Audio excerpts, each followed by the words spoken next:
Hi guys, welcome back to my channel. Today we are going to be sewing a 4x4 lace closure, and also this is a full closure to a wig cap. This is very easy. Even if you are a beginner and you have never sewn a wig before, this tutorial is very easy and you should be able to do it even after watching this tutorial.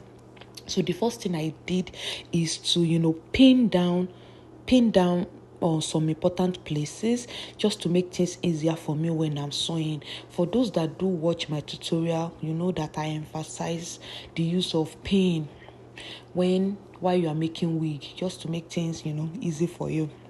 So then I start sewing. So I'm going to sew this round, and I think I'm not going to say a lot. I think it's better for you to watch. When you watch, you will understand better. And if you are here for the first time, thank you so much for stopping by. My name is Olamide Ajayi. Please, if you have a question, you can leave it in the comment section. I'll make sure I answer your question. Please don't forget to comment, like, share, and subscribe. Thank you so much. And let me allow you guys to enjoy the video. I will see you guys later. I will see you guys in my next video. Bye guys.